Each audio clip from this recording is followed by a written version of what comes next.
Welcome to the Control-M video solutions. This video is showing how to disable and enable the drop-down list on the job form for the host group, application, and sub-application fields. We'll start by showing where this is set, and then we'll go into a demonstration showing it being set and unset. Whether or not the fields are shown is controlled by the system parameter allow query DB field. Valid values are 0 and 1. 0 is off, 1 is on. And the GUI server must be restarted after changing this value. Let's start by looking at the fields in the planning domain, and then we'll go turn it off in the configuration manager. We're now in the planning domain. We've created a job, and we can see that in the host and host group, we have a drop-down list. And in the application and sub-application fields, we also have the drop-down list. So let's go to the configuration manager and turn this off. Then we'll come back and look at the effect it has. In the configuration manager, we want to select our GUI server, system parameters,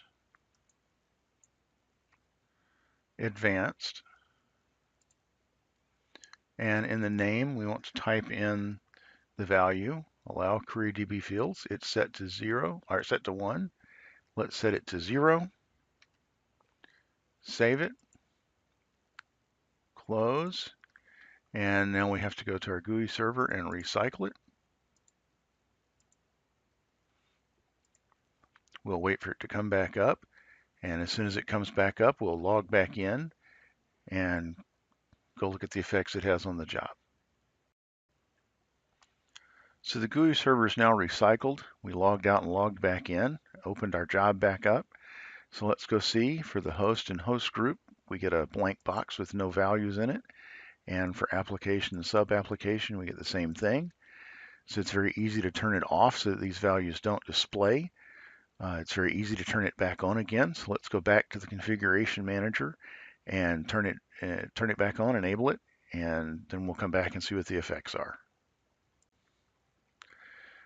So we're back in the configuration manager. Make sure that the GUI server is selected, system parameters, and advanced.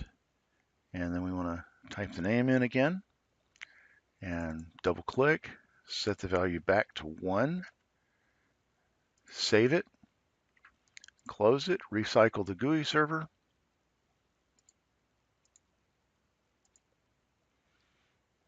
And as soon as this recycles, we'll log out and log back into our client.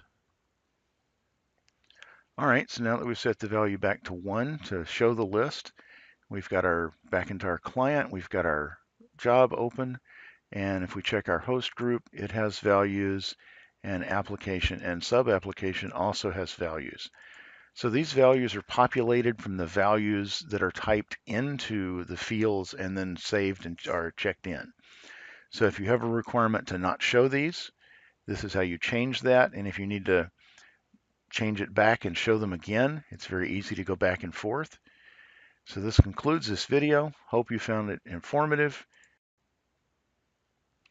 Thanks for watching the video. Hope you found it informative. Please check out our other videos on our YouTube channel, BMC Software Control-M.